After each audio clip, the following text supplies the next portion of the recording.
At the same time, inflation has risen recently and remains somewhat elevated. In support of our goals and in light of the shift in the balance of risks, today the Federal Open Market Committee decided to lower our policy interest rate by 1/4 percentage point. We also decided to continue to reduce our securities holdings. I'll have more to say about monetary policy after briefly reviewing economic developments. Recent indicators suggest that growth of economic activity has moderated. GDP rose at a pace of around 1.5% in the first half of the year, down from 2.5% last year. The moderation in growth largely reflects a slowdown in consumer spending. In contrast, business investment in equipment and intangibles has picked up from last year's pace. Activity in the housing sector remains weak. In our summary of economic projections, the median participant projects GDP to rise 1.6% this year and 1.8% next year, a touch stronger than projected in June. In the labor market, the unemployment rate edged up to 4.3% in August, but remains little changed over the past year at a relatively low level. Payroll job gains have slowed significantly to a pace of just 29,000 per month over the past 3 months. A good part of the slowing likely reflects a decline in the growth of the labor force due to lower immigration and lower labor force participation. Even so, labor demand has softened, and the recent pace of job creation appears to be running below the break-even rate needed to hold the unemployment rate constant. In addition, wage growth has continued to moderate while still outpacing inflation. Overall, the marked slowing in both the supply of and demand for workers is unusual. In this less dynamic and somewhat softer labor market, the downside risks to employment appear to have risen.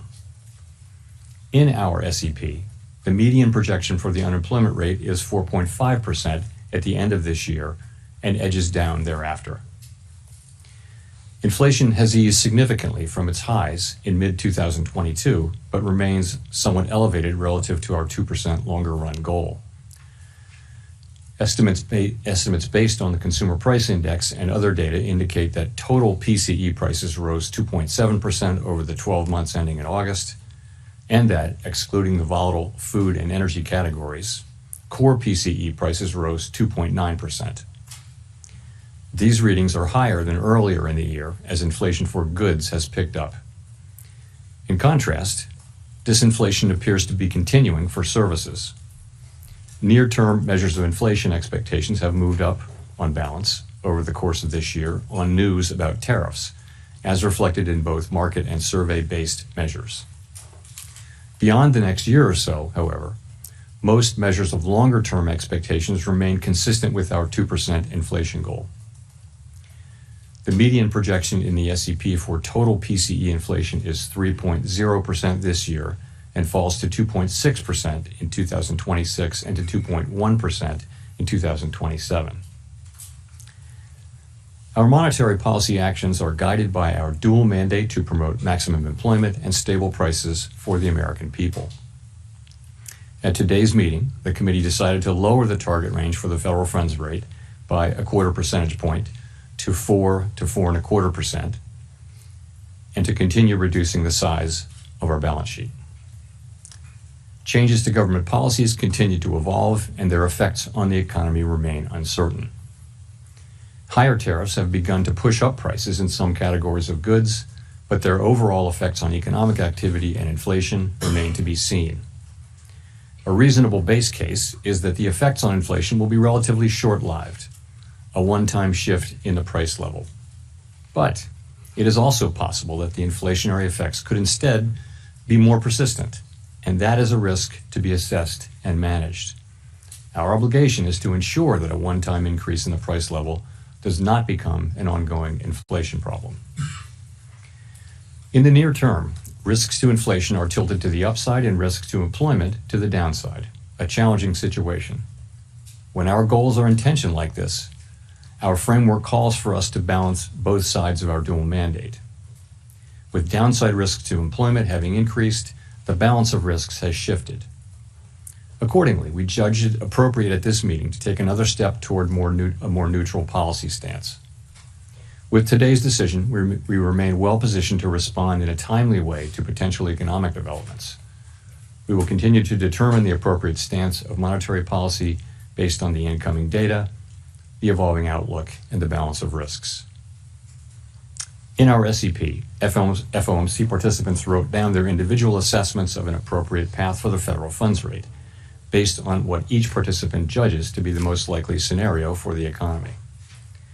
The median participant projects that the appropriate level of the federal funds rate will be 3.6% at the end of this year, 3.4% at the end of 2026, and 3.1% at the end of 2027.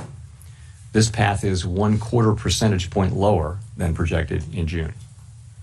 As is always the case, these individual forecasts are subject to uncertainty, and they're not a committee plan or decision. Policy is not on a preset course. The Fed has been assigned two goals for monetary policy: maximum employment and stable prices. We remain committed to supporting maximum employment, bringing inflation sustainably to our 2% goal, and keeping longer-term inflation expectations well anchored. Our success in delivering on these goals matters to all Americans. We understand that our actions affect communities, families, and businesses across the country. Everything we do is in service to our public mission, and we at the Fed will do everything we can to achieve our maximum employment and price stability goals. Thank you. I look forward to our discussion. Great. Thank you. Chris Rugaber at Associated Press. As you know, Fed Governor Stephen Miron has kept his position at the White House, even as he's joined the Fed board. This is the first time, I believe, the Fed's board has had someone with executive branch ties in decades. Does this compromise the Fed's independence from day-to-day politics? And relatedly, how can you maintain the public's perception the Fed is politically independent with this dynamic? Thank you. So we did welcome a new committee member today, as we always do, and the committee remains united in pursuing our dual mandate goals. We're strongly committed to maintaining our independence, and beyond that, I really don't have anything to share.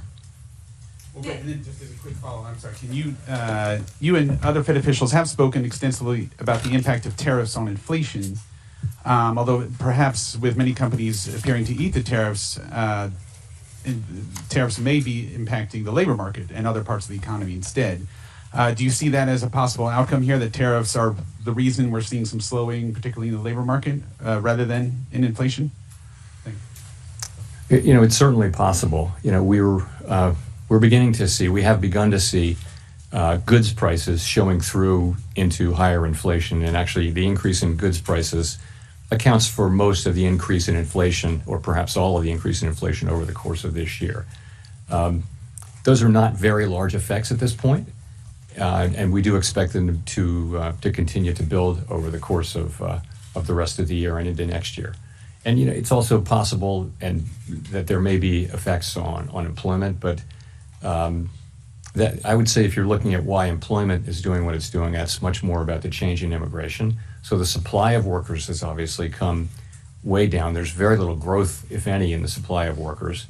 And at the same time, demand for workers has also come down quite sharply, and to the point where we see what I've called a curious balance. It's, you know, typically when we say things are in balance, that sounds good, but in this case, the balance is because both supply and demand have come down quite sharply.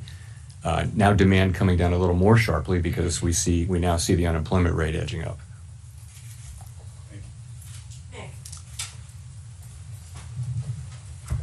Nick Timrose of the Wall Street Journal. Chair Powell, do economic conditions and the balance of risks no longer warrant a restrictive policy setting? So I don't think we can say that. What we can say is this, that over the course of this year, we've kept our policy at a restrictive level, and people have different views, but a clearly restrictive level, I would say.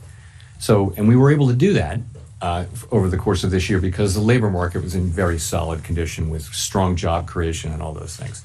I think if you go back to April and now look at the revised job creation numbers for May, June, July, and August, I can no longer say that. So what that means is that the risks, which the risks were clearly tilted toward inflation. I would say they're moving toward equality. Maybe they're not quite out of equality. We don't need to know that, but we do know that they've moved meaningfully toward greater equality, the risks between the two goals, and that suggests that we should be moving in the direction of neutral, and that's what we did today. Under what circumstances would a larger than 25 basis points rate cut be warranted? And how seriously was that option entertained at your meeting this week? There wasn't widespread support at all for a 50 basis point cut today. You know, I think we've done very large rate hikes and very large rate cuts in the last 5 years, and you tend to do those at a time when you feel that policy is out of place and needs to move quickly to a new place. That's not at all what I feel certainly now. I feel like our policy has been doing the right thing so far this year. I think we were right to wait and see how tariffs and inflation and the labor market evolved. I think we're now reacting to the much lower level of job creation and other evidence of softening in the labor market, and saying, well, those risks are maybe not fully balanced, but moving in the direction of balance now, and so that warrants a change in policy. Colby Smith with the New York Times. Should we be viewing today's cut as the committee taking out some insurance against the possibility that the labor market is at risk of weakening? Or is it the committee's view that the dynamics of a downturn are already in place? I guess I'm just trying to square the shift in the rate forecast in the SEP towards more cuts than just 3 months ago, with the fact that the forecast for unemployment didn't change. Yeah, I think you could think of this in a way as a risk management cut, because if you look at the SEP, actually, the projections for growth this year and next actually ticked up just a little bit, and inflation and unemployment didn't really move much. So what's different now? What's different now is that you see a very different picture of the risks to the labor market. You've seen, we were looking at 150,000 jobs a month at the time of the last meeting, and now we see the revisions and we see the new numbers. And I don't want to put too much emphasis on payroll job creation, but it's just one of the things that suggests that the labor market is really cooling off, and that tells you that it's time to take that into account in our in our policy. So just looking at the SEP once again, the median participant has inflation higher than previously expected by the end of next year, and the Fed not getting back to the 2% target until 2028. So I guess I'm just wondering how you characterize the risk to price pressures of kicking off a series of cuts at this point. Yeah, so I would look at it this way. We fully understand and appreciate that we need to remain fully committed to restoring 2% inflation on a sustained basis, and we will do that. At the same time, we've got to weigh the risks to the two goals. And I would say since April, to me, the risks of higher and more persistent inflation have probably become a little less. And that's partly because the labor market has softened, GDP growth has slowed. So I would just say that the risks there have been less than one might think. And in terms of the labor market, what we're seeing is unemployment is still low. It's still a relatively low rate, but we're seeing downside risks.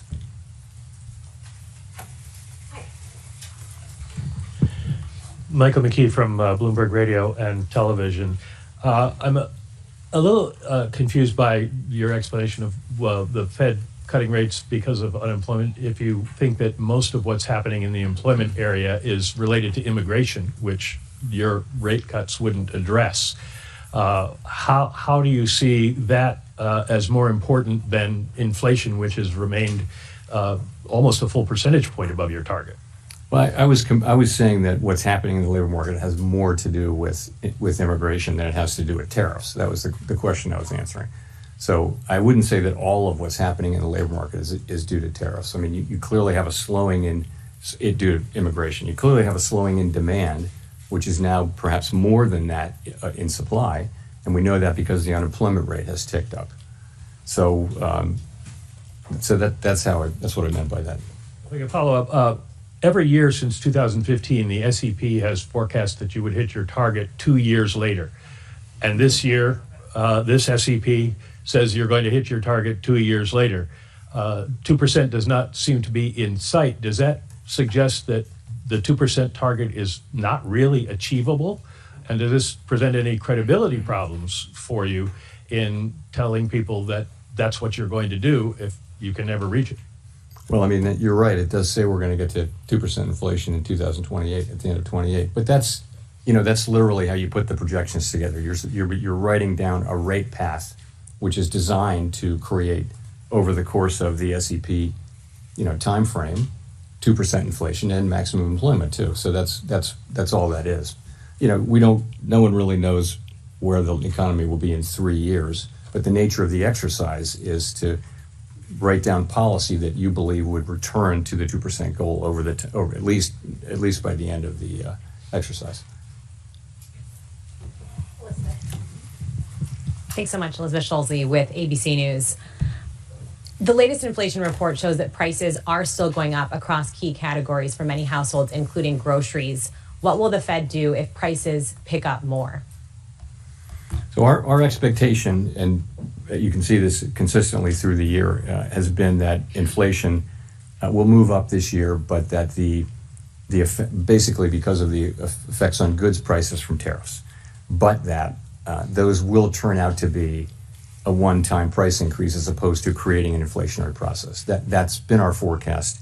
Pretty much all the individual forecasts say that. We can't just assume that, though, right? We have to. Our job is literally to make sure that is what happens, and we will do that job. Right now, the situation we're in is that we see inflation. We continue to expect it to move up, maybe not as high as we would have expected it to move up a few months ago.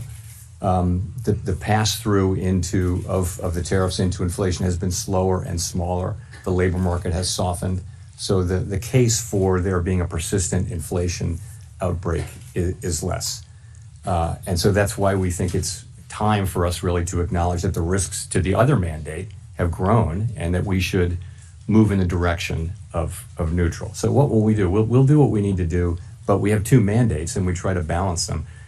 For a long time, our framework says that when our two goals are in tension, this is quite an unusual situation.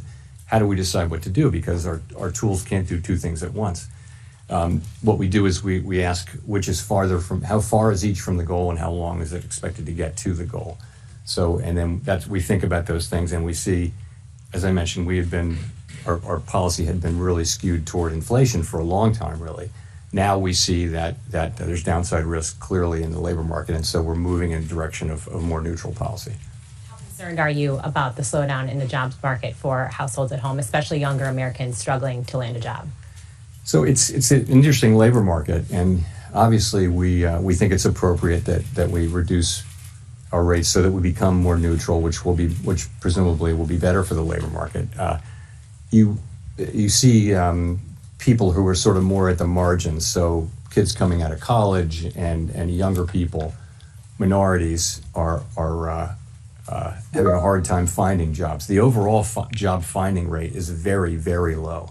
However, the layoff rate is also very low. So you've got a low firing, low hiring environment, and the concern is that if you start to see layoffs, the people who are laid off there won't be a lot of hiring going on. So that could very quickly flow into higher unemployment. In a healthier economy, healthier labor market, there would be jobs for those people. But now the hiring rate is very, very low. So that's been a growing concern over the last few months. And it's one of the reasons why we think it's appropriate that we begin to shift our policy focus toward a more balanced one.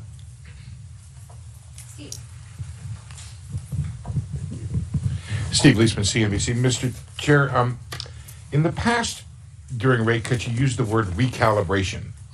And I wonder if you pointedly did not use it this time.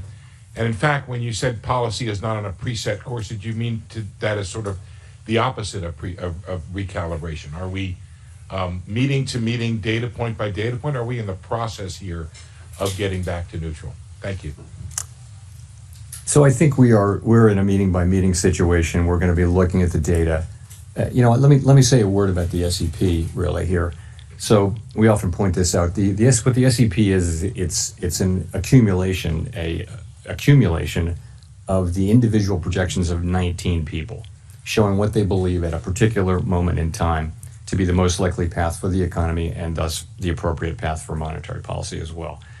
and as you know, we don't debate or try to agree on what that is. We just write them down and accumulate them. We do sometimes discuss them. And so we always say we're not on a preset path, and we really mean that. The actual decisions we make are going to be based on the incoming data, the evolving outlook, and the balance of risks at the time the decisions are actually made. So you will have seen that we have 10 participants out of 19 who wrote down 2 or more cuts for the remainder of the year, and 9 who wrote down fewer than, in fact, in a good number of cases, no more cuts. So rather than looking at this as certainty, I would encourage people, as always, to look at the SEP as through the lens of probability. And so there are different possible outcomes and likelihoods rather than this one is certain and this one isn't happening. So that's what I would say. Thank you for getting to my follow-up question, which was, is the dispersion in the outlook a sign of uncertainty of policy in the meetings to come? Thank you. You know, it is such an unusual situation. Ordinarily, when the labor market is weak, inflation is low. And when the labor market is really strong, that's when you gotta be careful about inflation. So we have a situation where we have two-sided risk. And that means there's no risk-free path. And so it's quite a difficult situation for policymakers. And it's not at all surprising to me that you have a range of views. It's not so much about having different views for the path of the economy, but it's partly that. But it's also partly about what's the right thing to do in light of the tension between the two goals. How do you weight them? How worried are you about one versus the other? And so it's natural. I think it would actually be surprising if you didn't have a pretty wide range of views based, in this kind of highly unusual situation, and we do. So, but we get together, we discuss, we have a great discussion, and then we decide what to do and we act. But you're right that it's a wide dispersion of views, and I think that's understandable and natural in the current situation.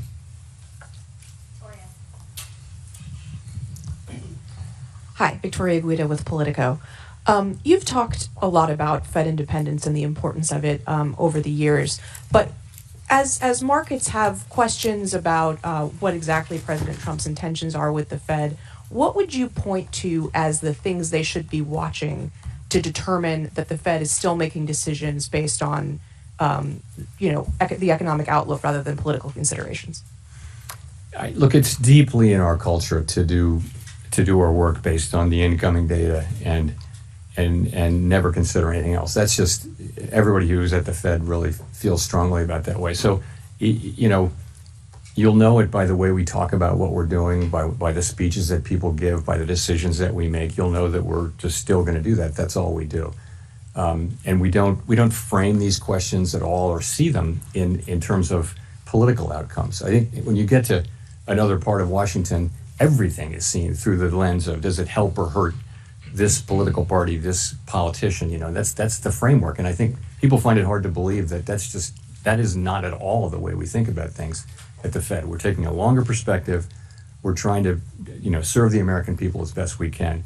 So I think you would be able to tell. I don't believe we'll ever get to that place. I would say we're doing our work exactly as we always have now. And people they're making their arguments, and we're having a great discussion around these challenging issues. So, do you see the court case around Lisa Cook as being related to questions of Fed independence? I see it as a court case that it would be inappropriate for me to comment on. Thanks, Mr. Chairman. Edward Lawrence from Fox Business. So we saw the preliminary benchmark revisions down 911,000. The revisions for June were the first negative revisions we've seen since December of 2020. How can the Fed base important decisions on rate and what to do with the interest rates on data that seems to be, as you've called it in the past, noisy? So on the QCEW, the revision that we saw was almost exactly what we expected. It was amazing how close the expectation was. So, and the reason for that is, for the last bunch of quarters, there's been almost a predictable overcount. And I think the Bureau of Labor Statistics really does understand this, and they're working hard to fix it. It's got to do of course, it has something to do with low response rates, but it's also got to do with what's called the birth-death model, because a good amount of job creation happens around new companies and how many go out of business, how many are founded, and it's just really hard. You can't survey for that. You've got to have a model that predicts that, and it's quite difficult to do, especially when the economy is undergoing big changes. So, and they've been working on that and are making progress on it. But the data we get is still well good enough for us to do our work. To the extent we have issues around data right now, it's about low response rates. That's happened all over really. Response rates are just lower to surveys now, both in and out of the government. And it's no great secret. We want higher response rates, and we need those to have, less volatile data. And the way to get that is to make sure that the agencies that collect the data have sufficient resources to drive higher response rates. It's not a complicated problem, but that's what it takes. It's not a mystery. That's what it takes. The other thing I'll say, Edward, is in the case of the job creation, the response rate is quite low for the first month, or lower for the first month. By the time you get to the second or third month, you're still collecting responses for that last month, for that prior month, and you get to the place where the data are much more reliable by the second and certainly the third month. So it's not that we don't get the data, it's just that we get it a little later. But for the benchmarks, if that holds, it's 51% of the jobs that we thought were there weren't really there. Shows a weaker job market coming into this year. If you had had that information, would it have changed your mind related to where the interest rates should be? Should there have been a cut earlier? We have to live life looking through the windshield rather than the rearview mirror, as you know. And all I can tell you is we see where we are now, and we take appropriate action, and we took that appropriate action today.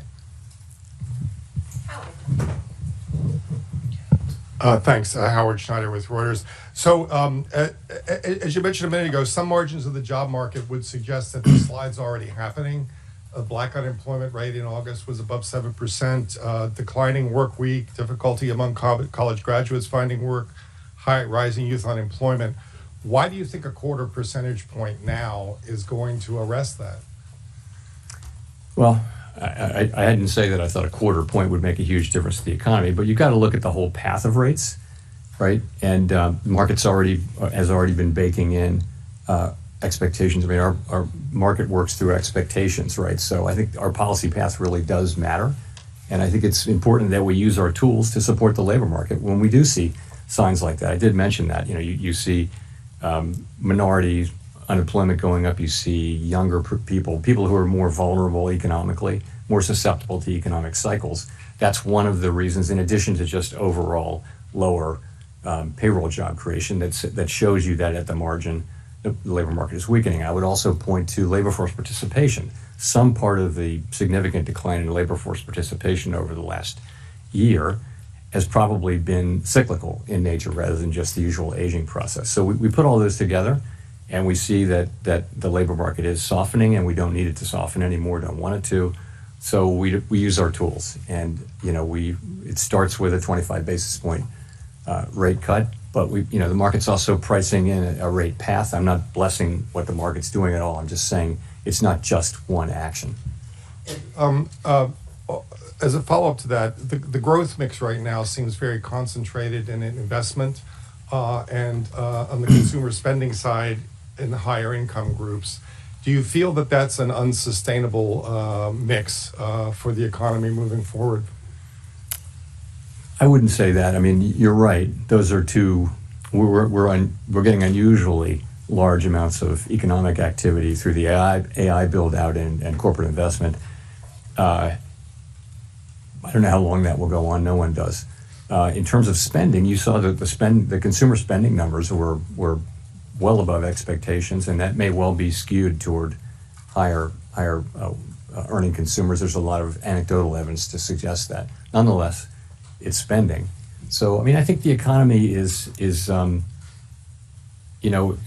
moving along. Economic growth is going to be 1.5% or better this year, maybe a little better. Forecasts have been coming up, as you can see.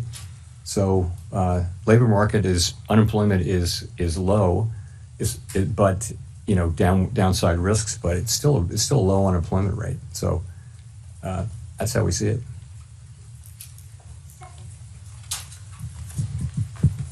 Hi, Stephanie Rule, MSNBC.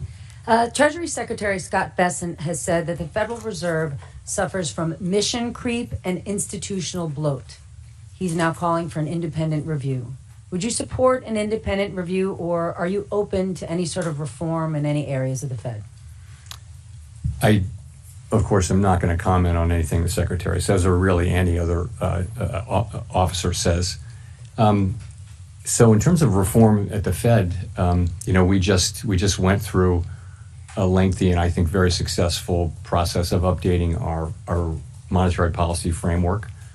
I would say there's a lot of work going on behind the scenes around the assets we have in the Federal Reserve Bank, Federal Reserve System, and at the board. Are they the right size? We're actually going through a 10% headcount reduction through the whole Fed, including the board and all the reserve banks. The employment at the Fed at the end of that will be basically at the same level it was more than 10 years ago. So we will have had zero job growth for more than a decade when we're finished with that, and I think we'll probably do more than that. So I think we're certainly open to constructive criticism and ways to do our jobs better. But not an independent review? We're certainly open to always trying to do better. Mr. Chairman, Neil Irwin with Axios. There's been some debate lately on whether AI is already starting to affect the labor market in terms of lower labor demand, higher productivity by contrast. Do you buy that? And if that is true, does that have implications for the monetary policy setting? So there's great uncertainty around that. I think my view, which is also a bit of a guess, but widely shared, I think, is that you are seeing some effects, but it's not the main thing driving it. And so particular focus on young people coming out of college. And yeah, there may be something there. It may be that companies or other institutions that have been hiring younger people right out of college are able to use AI more than they had in the past. That may be part of the story. It's also part of the story, though, that job creation more broadly has slowed down. The economy has slowed down. And so it's probably a number of things. But yeah, it's probably a factor. Hard to say how big it is.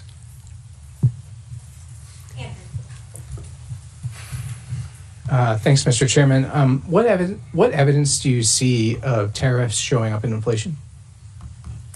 Well, if you can take goods, just sort of the broad goods category, and last year, goods inflation was negative. If you go back 25 years, that was the typical thing, was that goods inflation was, goods prices generally went down, even adjusting for quality. So that was not the case during the pandemic, of course. Goods inflation went very high, but we had essentially returned to zero or slightly negative inflation. Now, I think goods inflation over the course of the past year is 1.2%, which doesn't sound like a lot, but it's a big change. So we think, analysts have different views, but we think it's contributing, 0.3 or 0.4, something like that, to the current core PCE inflation reading, which is 2.9%. So it's contributing. What seems to be happening is that, the tariffs are mostly not being paid by exporters, mostly being paid by really the companies that sit between the exporter and the consumer. So if you buy something and you sell it through retail or you use it to make a product, you're probably taking a lot of those costs on and not able to pass it fully along to the consumer yet. That appears to be what we're seeing. All of those companies and entities in the middle, they'll tell you that they have every intention of passing that through in time, but they're not doing that now. To the consumer, the pass-through has been pretty small. It's been slower and smaller than we thought. But the evidence is it's very clear that there's some pass-through. I also wanted to ask if you could share with us the conditions under which you might consider leaving the Fed in May. I have nothing new on that for you today.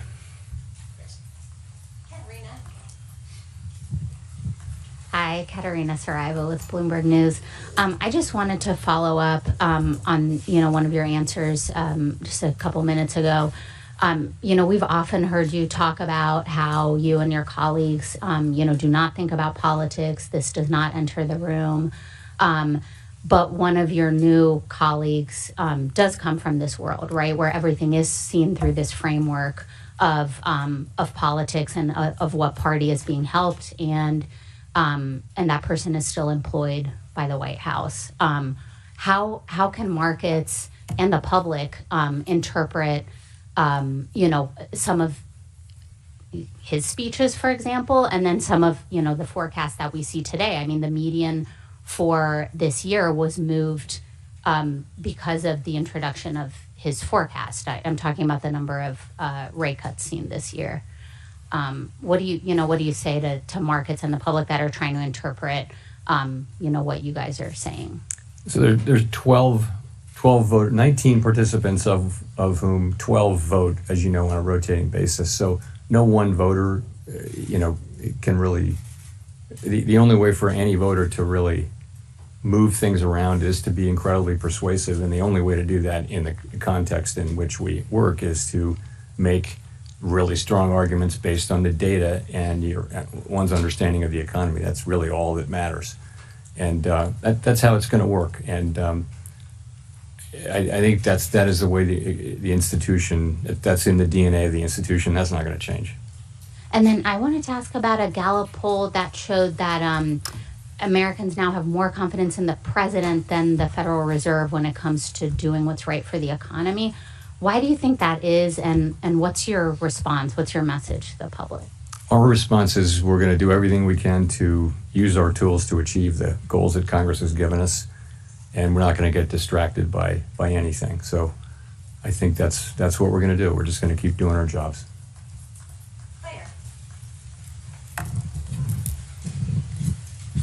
Claire Jones, Financial Times. Given the range of views expressed prior to the meeting, I think there was a lot less dissent today than a lot of people expected. It'd be good to know just what you think the drivers were of coming to that very strong consensus in the meeting, and also on the flip side to just explain why the dot plots are really so scattered between, someone even expecting rates to end up higher by the end of the year to 5 cuts. I mean, what were the kind of range of views you had about, on one side, why there was so much support for a cut today, and on the flip side, why there's so much divergence about what comes next? So I think there's quite a wide assessment that the situation has changed with respect to the labor market. Whereas we could still say, and did say in July, at the time of the July meeting, that the labor market was in solid condition, and we could point to 150,000 jobs per month and many other things. I think that the new data that we've had, and it's not just payrolls, it's other things as well, suggests that there really is meaningful downside risk. I said there was downside risk then, but I think that downside risk is now a reality, and there's clearly more downside risk. So I think that's broadly accepted. And so that meant different things for different people. Some wrote down, almost everyone wrote down, supported this cut, and some supported more cuts and some didn't, as you will see from the dot plot. So that's just the way it is. I mean, people have,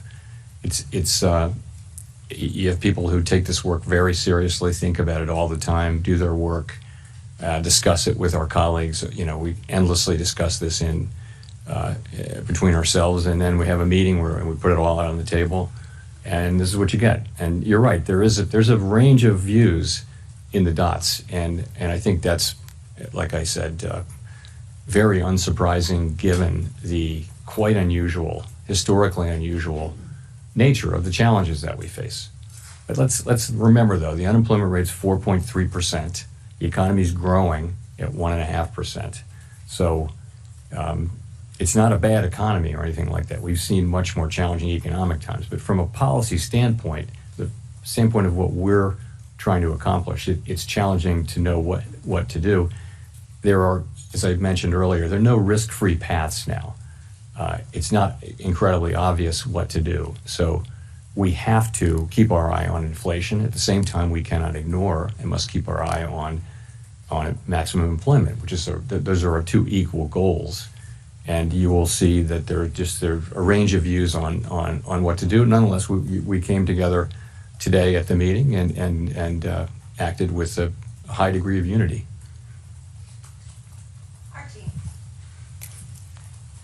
Thank you. Archie Hall from The Economist. You mentioned earlier that job creation was running below your guess at its break-even rate. I'd be curious to hear a bit more about that and where you think the break-even rate is.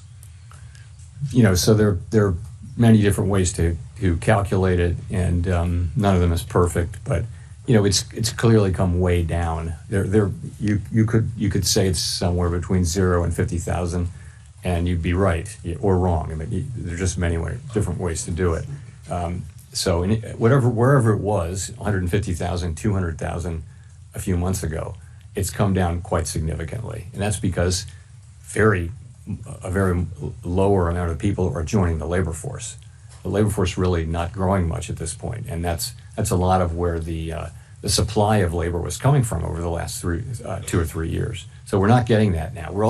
We've got much lower demand. It's interesting that supply and demand have really come down together so far, except now we do have unemployment ticking up just one tick outside of the range where it's been for a year.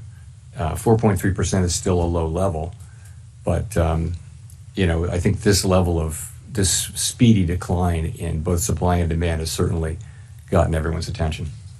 Well, if I may, you mentioned the downside risk to employment a fair amount, but it's striking that measures of kind of activity and output for the third quarter, those that we have, seem pretty strong. The Atlanta Fed's GDP now is very strong. You mentioned strong PCE numbers as well. How do you square those things? Is there a chance actually could be upside risk to the labour market if those activity measures are right? Well, that would be great. We'd love that to happen. So I don't know that you see a big tension there, but it's gratifying to see that economic activity is holding in. It's a good bit from consumption. It looks like consumption was stronger than expected. What we got earlier this week, I guess. And also we're getting a fairly narrow sector is producing a lot of economic activity, which is the AI build out and business investment. So we watch all of it, and I would say we did move up the median for growth for this year. Actually moved up in the SEP between the June and September SEPs. So and really the inflation and labor market didn't change much. It's really the risks that we're seeing to the labor market that were the focus of today's decision. Nicole. Hi, Nicole Goodkind with Barron's. Thank you for taking my question. Given the cumulative impact of high interest rates on the housing sector, I'm wondering how concerned you are that current rate levels are exacerbating housing affordability issues and potentially hindering household formation and wealth accumulation for a segment of the population? Housing is an interest-sensitive activity, so it's at the very center of monetary policy. When the pandemic hit and we cut rates to zero, the housing companies were incredibly grateful, and it was really, they said that was the only thing that kept them going, was that we cut so aggressively and provided credit and things like that, and they were able to finance because we did that. The other side of that is when inflation gets high and we raise rates, and you're right, it does burden the housing industry, and so rates have come down a bit, and as that happens, we don't set mortgage rates, but our policy rate changes do tend to affect mortgage rates, and that has been happening, and that'll of course raise demand. Lower borrowing rates for builders will help builders will help supply, and so some of that should happen. I think most analysts think that it would have to be pretty big changes for it to matter a lot, big changes in rates to matter a lot for the housing sector. And the other thing is by achieving maximum employment and price stability, that's a strong economy. That's a good economy for housing. And then the last thing I'll say is, there's a deeper problem here. There's not a cyclical problem that the Fed can address, and that just is a pretty much nationwide housing shortage. Or a lot of places in the country just don't have enough housing for people, and all of the areas around metropolitan areas like Washington, for example, are very built up, and so you're having to build farther and farther out, and so that's where it is. And just a quick follow-up, during the last SEP, or the press conference following the last SEP, you seemed to indicate that policymakers lacked conviction about their projections, and I'm wondering if you still feel that way. You know, forecasting is very difficult even in placid times, and as I've mentioned before, forecasters are a humble lot with much to be humble about. So I think right now is a particularly challenging time, even more uncertain than usual. And so I don't know any forecaster anywhere, really. Ask any of the forecasters whether they have great confidence in their forecast right now. I think they'll honestly say no.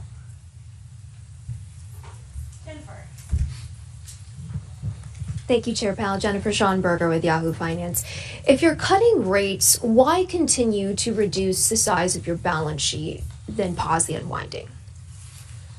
Well, I think we're cutting the size of our balance sheet quite marginally now. As you know, with the balance sheet, we're still in an abundant reserves condition, and we've said that we would stop somewhat above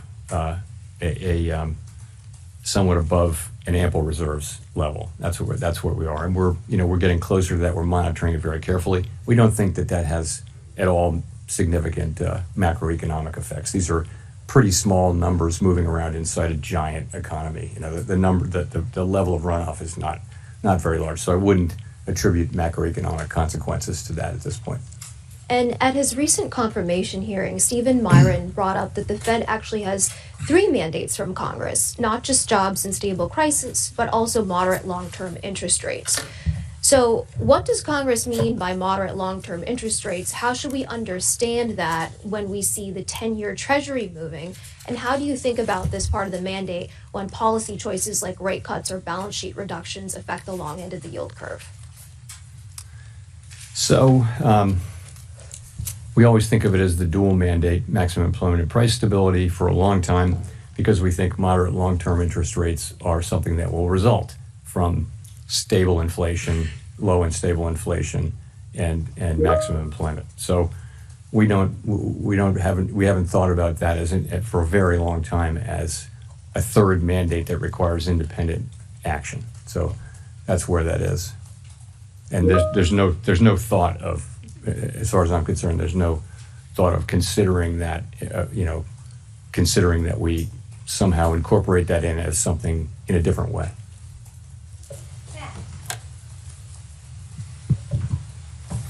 Thanks, Chair Powell. Matt Egan from CNN. We recently learned that average FICO credit scores are down this year by 2 points, the most since 2009 during the Great Recession, and delinquencies are high for car loans, personal loans, credit cards. How concerned, if at all, are you about the health of consumer finances, and do you expect today's cut will help? So, we're aware of that. I think this default rates have been kind of ticking up, and we do watch that. They're not at a level, I don't believe they're at a level where overall they're terribly concerning, but it is something that we watch. Lower rates should support economic activity. I don't know that one rate cut will have a visible effect on that, but over time, a strong economy with a strong labor market is what we're aiming for, and stable prices. So that should help. Just to follow up, this rate cut is coming at a time when the stock market is at or near all-time highs, and some valuation metrics are elevated historically. Is there a risk that cutting rates could overheat financial markets, potentially fueling a bubble? We're tightly focused on our goals, right? And our goals are maximum employment and price stability. And so we take the actions that we take with an eye on those goals. Separately, and that's why we did what we did today. Separately, we monitor financial stability very, very carefully. And I would say it's a mixed picture, but households are in good shape, banks are in good shape. Overall, households are still in good shape in the aggregate, and I know that people at the lower end of the income spectrum are under pressure, obviously. But from a financial stability perspective, we monitor that picture. We don't have a view that there's a right or wrong level of asset prices for any particular financial asset, but we monitor the whole the whole picture, really looking for structural vulnerabilities. And I would say those are not elevated right now. Jean, we'll go to you for the last question. Hi, Chair Powell. Jean Young with M&I Market News. I wanted to ask about inflation expectations. You've said the Fed can't take the stability of inflation expectations for granted. You mentioned at the short run they've gone up a little bit. I wonder if you can talk a bit about that. And then also at the long run, wondering, do you see evidence that the debate over Fed independence and the growing deficit is putting pressure on inflation expectations? So as you said, shorter-term inflation expectations have tended to respond to near-term inflation. So if inflation goes up, inflation expectations will predict that it takes just a little while to get back down. Fortunately, throughout this period, longer-term inflation expectations, both break even in the markets, and almost all of the longer-term surveys, Michigan being a bit of an outlier lately, have been just rock solid in terms of running at levels that are consistent with 2% inflation over time. So we don't take that for granted. We actually assume that our actions have a real effect on that, and that we need to continually show and also discuss our commitment to 2% inflation. And so you'll hear us doing that. We're, as I mentioned, it's a difficult situation because we have risks that are both affecting the labor market and inflation. Those are our two goals, and so we have to balance those two. When they're both at risk, we have to balance them, and that's really what we're trying to do. Your latter part of your question was about independence. I don't see market participants. I don't see that that's something they're factoring in right now in terms of setting interest rates. Thanks very much.